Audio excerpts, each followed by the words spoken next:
चांद और सूरज ग्रहण। एक वक्त था कि जब ये पुरस्कारियत के लिबादों में लिपटे हुए थे। फिर साइंस ने तरक्की की और इनके हवाले से बहुत सारी ऐसी बातें इस आसान अंदाज में सामने आई कि लोग समझ गए कि चांद और सूरज ग्रहण कैसे होता है। फिर पुरस्कारियत छट गई। लेकिन आपको मालूम है, चांद और सूरज ग्रहण ने तारीख का धारा बदल डाला था। लेकिन कैसे, आज हम इसी पर करेंगे बात।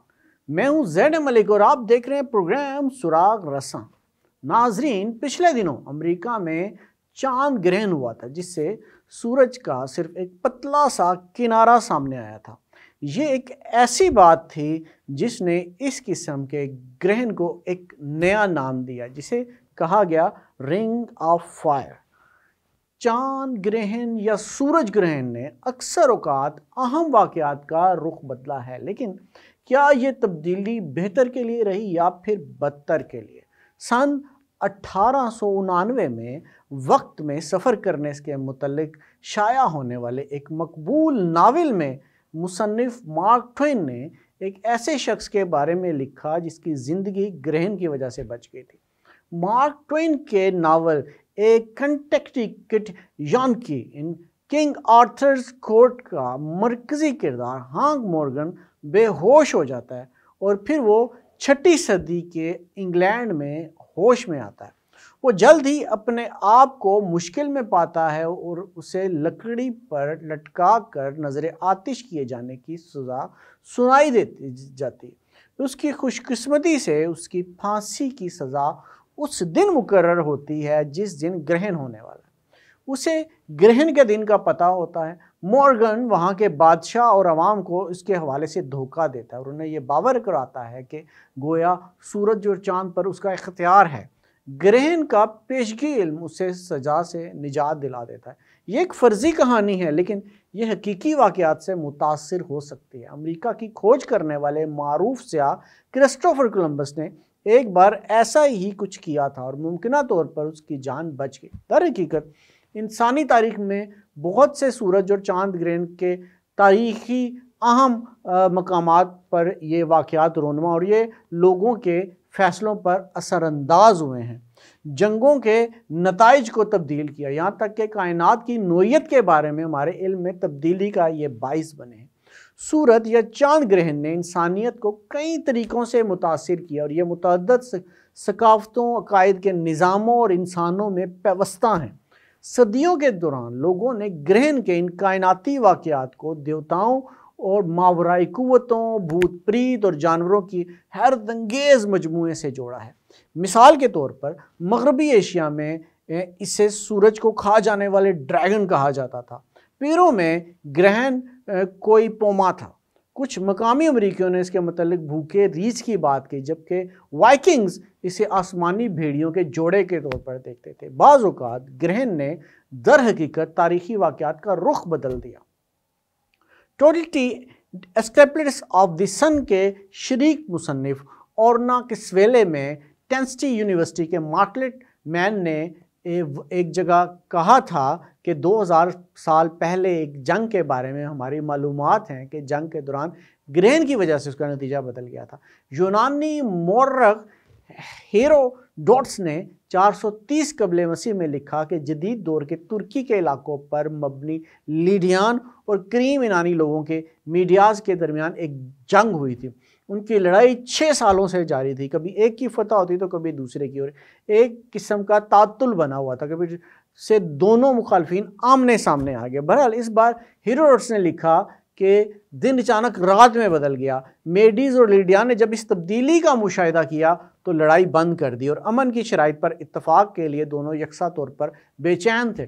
लिटमैन का कहना है कि 1800 की दिहाई में माहिरीन फल्कियात ने निशानदेही की कि हेरोडोटस ज़रूर 28 मई 585 कबल मसीह को होने वाले सूरज ग्रहण को बयान कर रहे थे। हेरोडोटस के एक और बयान में कहा गया है कि किस तरह फ़ारस की फ़ौज के रहनुमा सर्क्सिस ने यूनान पर हमला करने से पहले एक ग्रहण देखा। लेटमैन का कहना है कि यह बिल्कुल वाज़ेह नहीं कि उसने उस साल कौन सा ग्रहण देखा होगा, लेकिन अगर हेरोडोटस के कहने पर भरोसा किया जाए तो सर्कसिस इससे इतना घबरा गया था कि उसने अपने जरतशी पादरियों से मशवरा किया। उन्होंने सर्कसिस को बताया कि खुदा यूनानियों को उनके शहर की आने वाली तबाही के बारे में खबरदार कर रहे हैं। उन्होंने अंदाज़ा लगाते हुए कहा कि सूरज उनके लिए पेशन गोई करता है और चांद हमारे लिए।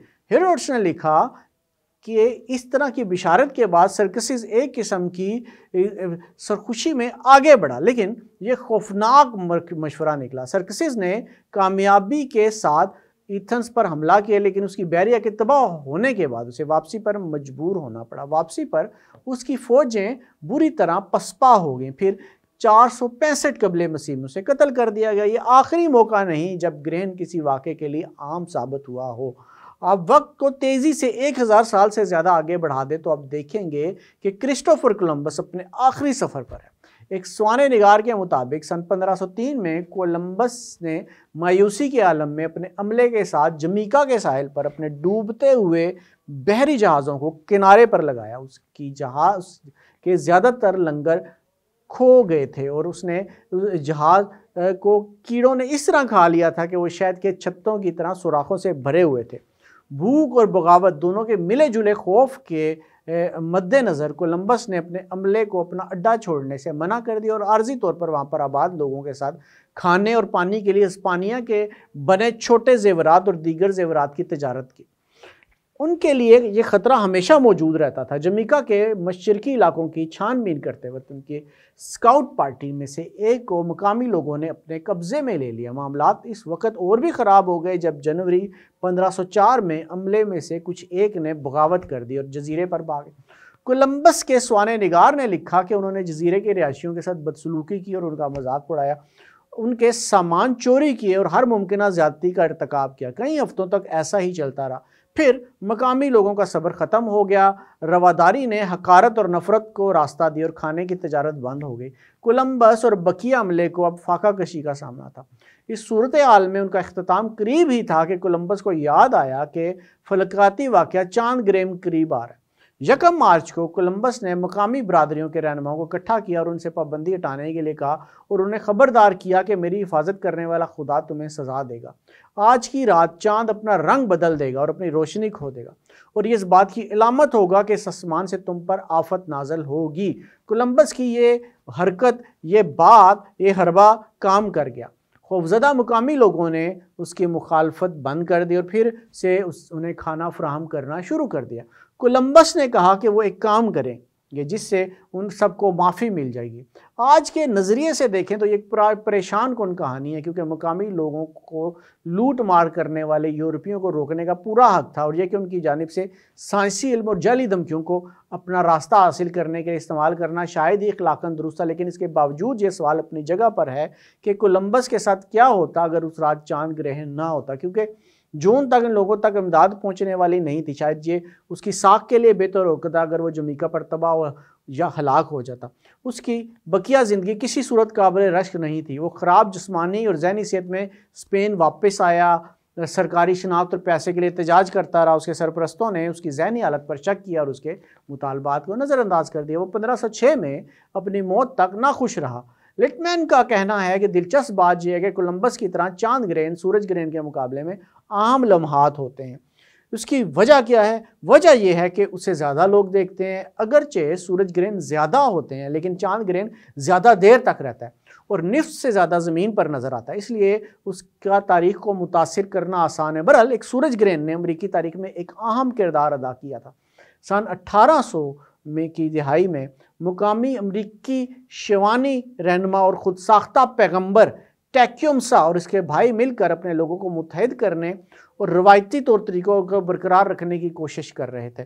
उस इलाके के मुकर्रर करदा गवर्नर विलियम हेनरी हैरिसन, जो बाद में अमरीकी सदर बनने के इरादे में थे, उन्होंने रहनुमाओं को अपनी ज़मीन सौंपने पर आमादा करना शुरू किया। वो जानते थे कि टैक्यूमसा और इसके भाई उनके रास्ते में खड़े हैं, इसलिए उन्हें बदनाम करने की खातिर उन्होंने कहा कि अगर वो पैगंबर हैं तो सूरज को आसमान पर क्यों नहीं रोक देते। ये चाल उल्टी पड़ गई। टैक्यूमसा के भाई ने ऐलान किया कि 16 अप्रैल 1806 को सूरज साकिन रहेगा। लिटमैन कहते हैं वो मुनासिब वक्त पर अपनी पूरी पलटन के साथ बाहर निकला और सूरज की तरफ इशारा करते हुए कहा, छुप जा। ये वाज़े नहीं है कि टेकोम्सा और इसके भाई को ये कैसे मालूम हुआ कि उस दिन सूरज ग्रहण होगा, लेकिन ये यकीनी तौर पर उनके लिए मौसर रहा और उसने दोनों भाइयों के असर व रसूख और उनके लोगों में उनकी साख मजबूत कर दी।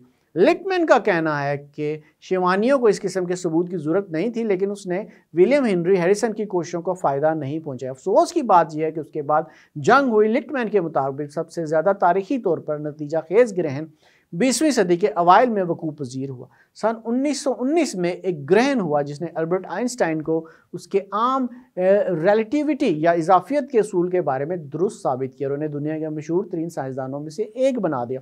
लिटमैन कहते हैं, मेरे ख्याल से यह दुनिया की तारीख पर हकीकी असर था। साइंस के लिहाज से कायनात के बारे में हमारी समझ और लोगों के रवैयों के लिहाज से ये एक अहम मोड़ था।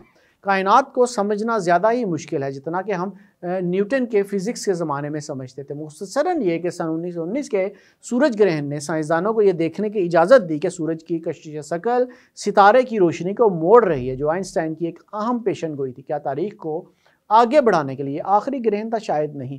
अगली दहाई में और बहुत सारे उम्मीदवार हैं, लेकिन जबकि ज़मीन और चांद के रास्तों की अब आसानी से पेशन गोई की जाती है, इसमें जब लोग उससे गुजरेंगे तो वो क्या रद्द अमल जाहिर करेंगे, यही देखना होगा। अगले प्रोग्राम तक के लिए इजाज़त दीजिएगा। अल्लाह हाफिज़।